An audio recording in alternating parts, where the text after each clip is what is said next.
mari saya pimpin kita semua dalam doa. Tuhan Bapa kami yang di surga, kami sangat bersyukur untuk malam ini Tuhan telah memimpin kami, telah menjaga kami sepanjang minggu lepas, dan sehinggalah hari ini agar kami dapat dipertemukan kembali dalam kebaktian malam ini. Sebentar nanti Tuhan kami akan mendengar firman Tuhan, dan biarlah Tuhan memimpin setiap kami dan memimpin hamba-Mu yang menyampaikan firman Tuhan, agar setiap kata-kata yang keluar dari mulutnya adalah yang benar dan berkenan. Itu juga dengan jemaah yang mendengar, agar mereka dapat menerima setiap kata-kata-Mu, setiap firman-Mu Tuhan. Terpujilah nama-Mu Tuhan. Ini doa kami di dalam nama Yesus. Mari kita sama-sama katakan amin. Amin. Haleluya.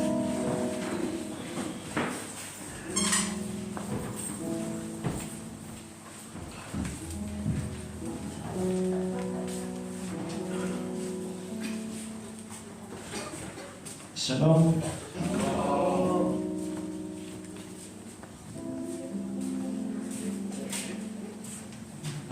Malam ini adalah malam pertama untuk saya memberitakan firman Tuhan.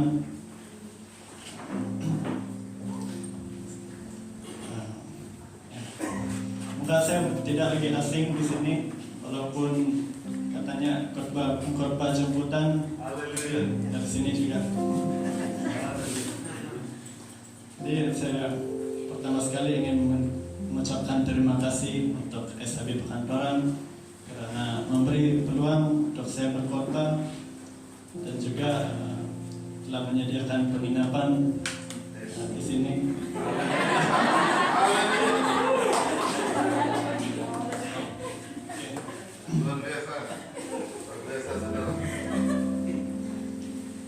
Jadi ini adalah khotbah yang pertama saya. Jadi jikalau ada kekurangan dan mungkin tersalahkan, paham.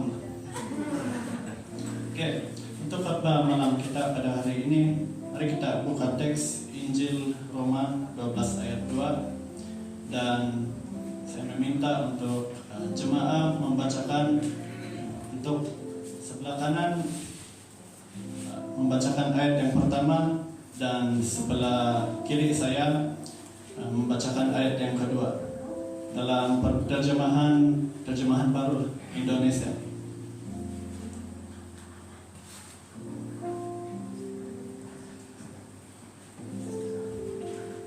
Oke. Semua sudah sedia? Roma 12.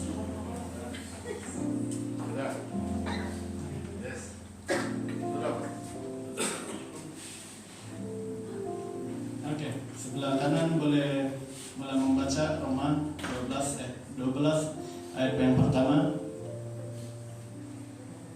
Sebelah kanan. Sebelah kanan saya.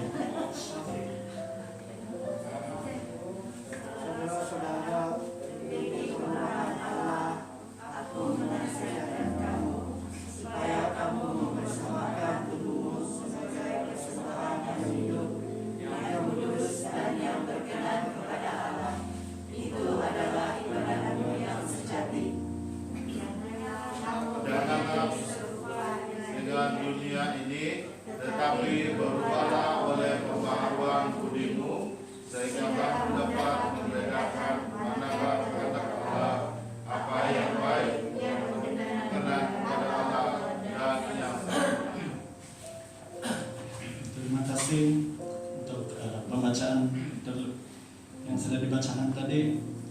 Oke, mari kita fahami dulu teks Injil Roma yang kita telah baca tadi.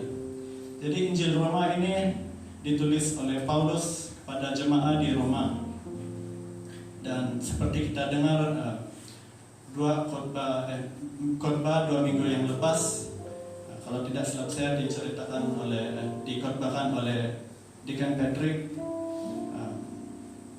Roma 12 ini merupakan suatu kesimpulan dari Roma pasal yang sebelumnya, yaitu Roma 1 hingga Roma 12. Mengapa saya mengatakan demikian? Karena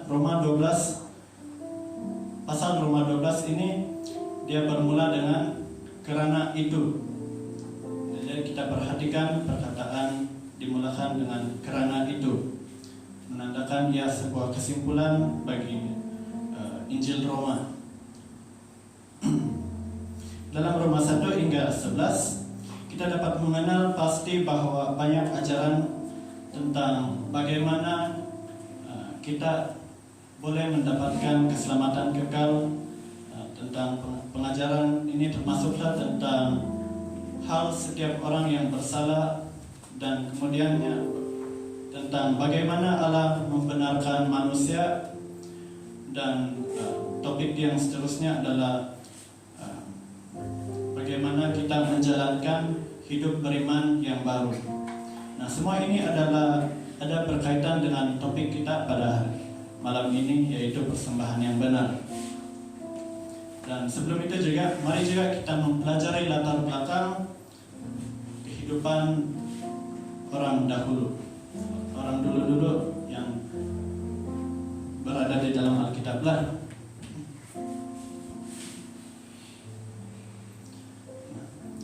Bila kita bercakap tentang orang dahulu dalam Alkitab, kita merujuk kepada orang Yahudi atau orang Yunani, dan bersamaan mereka berdua ini adalah mereka berdua memberikan korban bakaran sebagai persembahan mereka kepada Allah atau Yahweh.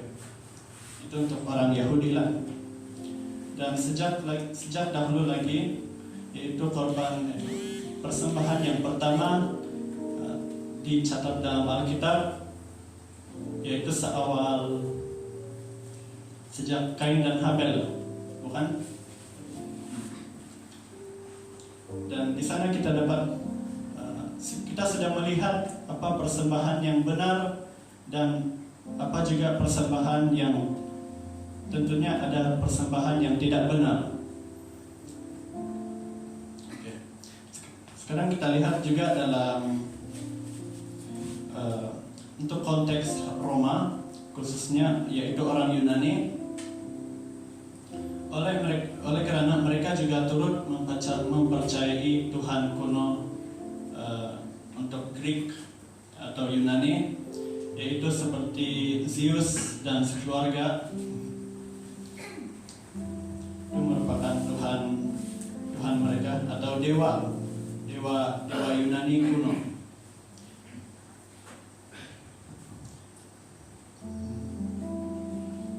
Mereka turut menenangkan Tuhan mereka dengan persembahan, bukan saja dengan korban, yaitu dengan mempersembahkan sukan. Nah, sukan di sini bukanlah sukan bola sepak atau badminton, tetapi kalau kita melihat film-film Barat, film-film Roma, yaitu Pompei khususnya, kita pasti pernah mendengar tentang gladiator. Mereka mengamalkan sukan yang berperang, bukan juga berperang, tapi melawan. Berperang itu adalah sukan mereka, lebih perang gitulah. Nah, untuk konteks kita pula orang Sabah, kita pasti mendengar dan pernah mendengar tentang Sogit. Sogit ini dusun saja atau rumus Sogit juga. Oke. Nah, Sogit itu adalah korban apabila kita mengorbankan hewan. Sogit, hewan yang dikorbankan tuh kita boleh makan. Sogit, kalau Sogit boleh. Nah, biasanya dengan korban bakaran yang diamalkan dalam Alkitab adalah korban bakaran itu hanyalah kepada Allah atau Yahweh. Karena sudah tertulis juga di Alkitab, apabila kita memakan makanan yang dipersembahkan atau daging yang dipersembahkan itu adalah dosa.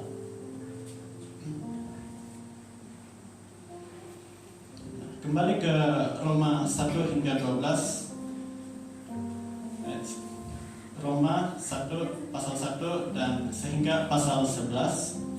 Mengapa kita diajarkan pengajaran-pengajaran tersebut, jemaah-jemaah yang dikasihi?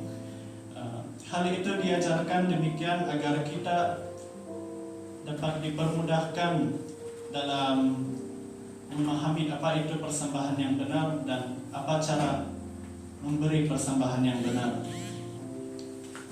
Nah, jika kita lihat lagi dalam Alkitab terjemahan King James, terjemahan English, tajuk besar dalam Roma 12 itu adalah living sacrifice. Kalau bahasa Indonesia pula persembahan yang benar. Kalau King James English, living sacrifice, korban yang hidup. Tapi macam tidak macam oksimoron kita dengar. Living sacrifice, korban hidup, mati hidup, macam pelik. Tetapi korban ini tidak semestinya sesuatu yang mati, sesuatu yang hidup akan mati, tidak semestinya begitu. Korban hidup ini adalah amalan yang berbeda dengan korban bakaran yang orang Yahudi sudah amalkan. Korban hidup yang dimaksudkan dalam Roma 12 ayat 1 ini bukanlah kita mengorbankan diri kita, korban secara diri sendirilah.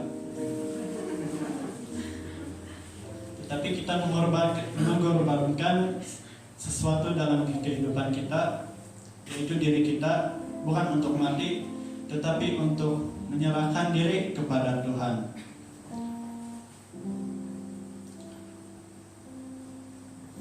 Tujuan Paulus menulis demikian itu Roma 12 ayat 1.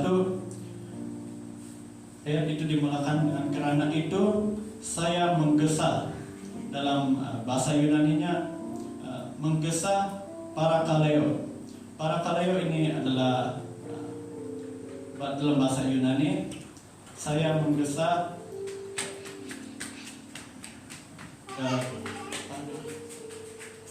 kalakini maksudnya dia start, dia cakap dan sehingga itu dia berterusan. Ya, kalau lebih mudah difahami, present tense maksudnya sehingga kinilah. Jadi Paulus menulis demikian untuk memperingatkan kita di sini dalam bahasa Yunani pula humas, yaitu diri kedua jamak kita, atau kalau saya Paulus saya berkata kamu, tapi termasuk saya lagi kita diri kedua jamak, dan juga kita orang yang percaya agar tidak lagi memberikan korban yang mati, tetapi melainkan kita menyerahkan hidup kita. Jadi diri kita yang hidup kita mempersembahkan untuk Tuhan, untuk dipakai Tuhan, dan agar kita terselamat, dan serta kita menjadi saluran berkat bagi orang lain agar mereka juga turut terselamat. Kita menyerahkan diri kita kepada Tuhan, dipakai oleh Tuhan agar kita terselamat dan orang lain juga dapat terselamat. Jadi persoalannya, apabila kita korbankan diri kita yang masih hidup ini, apakah hasil kita setelah mempersembahkan diri kepada Tuhan?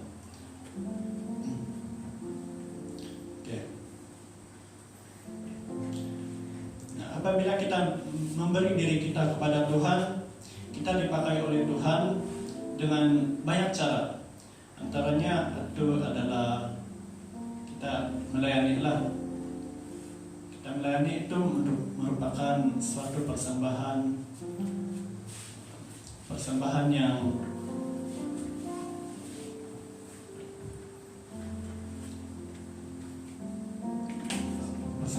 benar, dan juga kita korbankan itu adalah masa kita, duit kita, dan juga banyak lagi. Kita mempelajari sesuatu kan, kita ada skill itu, tetapi kita tidak pergi tempat lain, melainkan kita di gereja menggunakan skill kita. Saya lihat jemaat kita sangat ramai yang sebenarnya boleh saja menyanyi, menjadi artis, suara yang merdu, tetapi dia tidak jadi artis dunia. Tidak salah juga, tapi ya, puji Tuhanlah apabila kita mempersembahkan diri kita memakai karunia kita hanya untuk Tuhan dan tidak terjebak dengan dunia luar lah, dengan perkara negatif. Selain itu juga kita turut mempersembahkan diri kita, khususnya macam kita pergi belajar Alkitab. Kalau ikut betul belajar Alkitab tuh, kalau yang pergi sekolah Alkitab lagi selama 4 tahun dia hilang. Selama 4 tahun dia menghabiskan masa dia hanya untuk mempelajari Alkitab, untuk mengkaji dengan lebih dalam lagi. Kalau itu betul 4 tahun itu juga, kalau bukan pergi sekolah Alkitab, kita bekerja, mungkin banyak duit sudah, tapi tidak. Itu juga apabila kita menyerahkan diri kita kepada Tuhan, itu juga merupakan suatu persembahan yang benar. Nah, tidak semestinya pergi ke sekolah Alkitab juga, karena seperti yang Pastor Christina telah menceritakan pada 3 minggu yang lepas, pergi ke sekolah Alkitab ini tidak ada makna jika diri kita tuh tidak bersungguh-sungguh hati kita untuk Tuhan. So, bagi kita yang jemaah yang biasa, apakah kita perlu pergi ke sekolah Alkitab? Saya rasa tidak perlu juga. Yang penting apabila kita mendapat pelayanan, bukan saja dalam pelayanan lah, sebenarnya dalam dalam pekerjaan kita boleh menunaikan, kita boleh menjadi alat bagi Tuhan, kita menginjil. Itu juga merupakan suatu cara untuk kita menyelamatkan orang.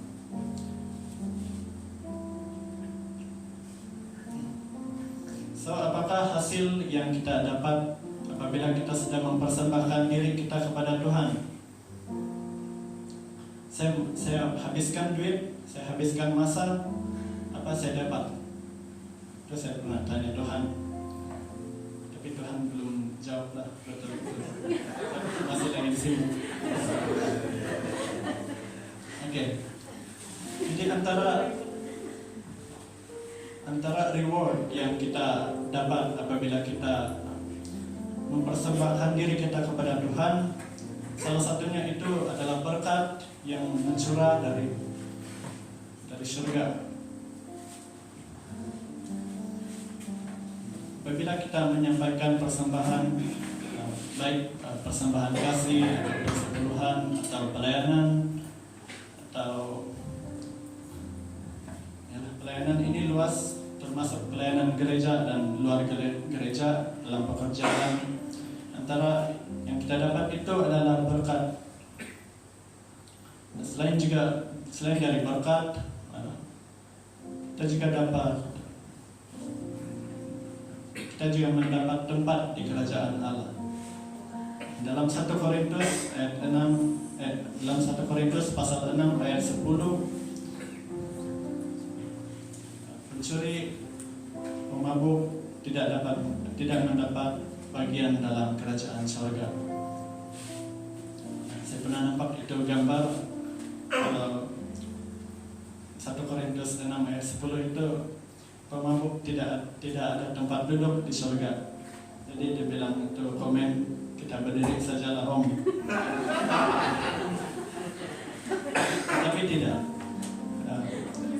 Allah tidak mengkompromi apa yang dengan kata-katanya.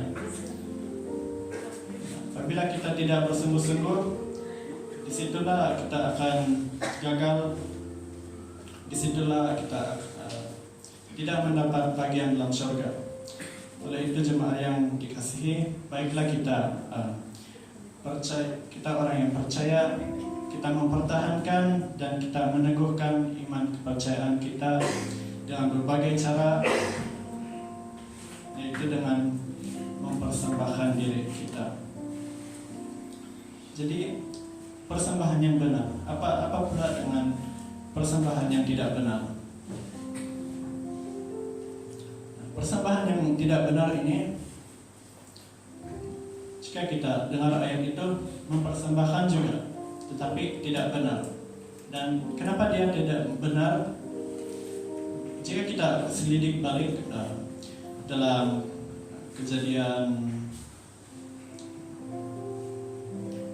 dalam cerita Kain dan Habel. Persembahan Habel diterima oleh Tuhan, tetapi persembahan Kain tidak. Padahal kedua-duanya adalah lumayan bagus dan sebenarnya tidak ada kurang secara fisik. Tetapi kenapa persembahan Kain itu tidak benar? Itu karena hatinya yang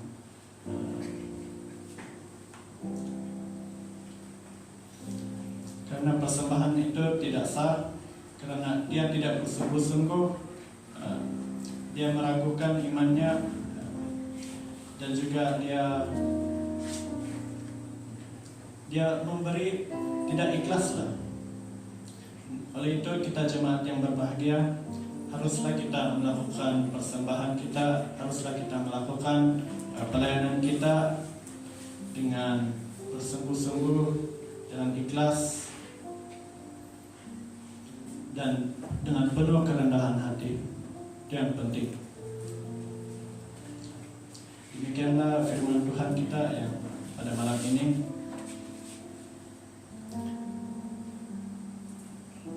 Oke, baiklah jemaah, mari kita sudah sampai ke penghujung, dan mari saya membawa kita semua dalam doa. Tuhan Bapa kami yang di surga, kami sangat bersyukur pada sebentar tadi kami telah mendengar khotbah yang sedikit sebanyak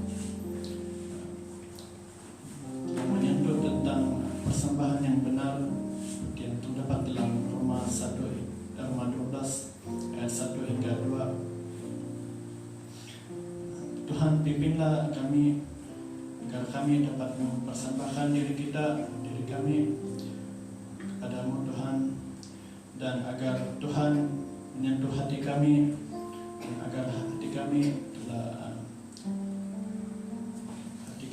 lembut dan penuh kerendahan hati mempersembahkan diri kami kepada Tuhan, dan bukan untuk kami mengambil pelayanan, bukannya untuk mencari kemuliaan, tapi biarlah niat kami adalah hanya untuk Tuhan,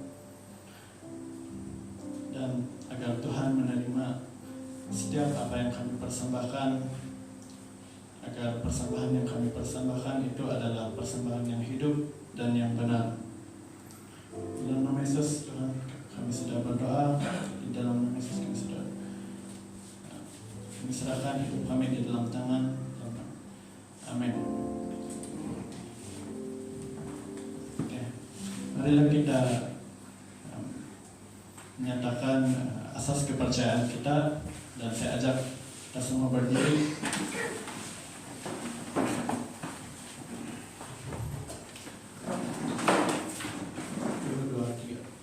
Aku percaya kepada Allah, Bapa yang Maha Kuasa, Paling Pencipta langit dan bumi, dan kepada Yesus Kristus, Anaknya yang tunggal, Tuhan kita yang dikandung daripada Roh Kudus, lahir dari anak darah Maria, yang menderita sengsara di bawah pemerintahan Pontius Pilatus, disalibkan, mati dan dikuburkan, turun ke dalam kerajaan maut.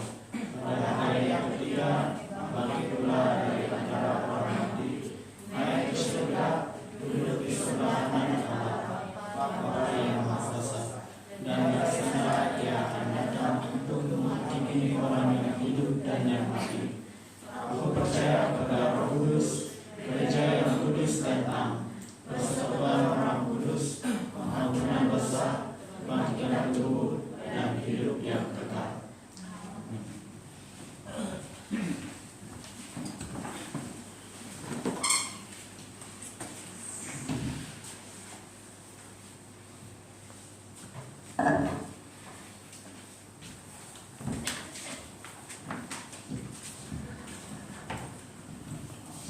Selesai lucunya, aksinya sudah.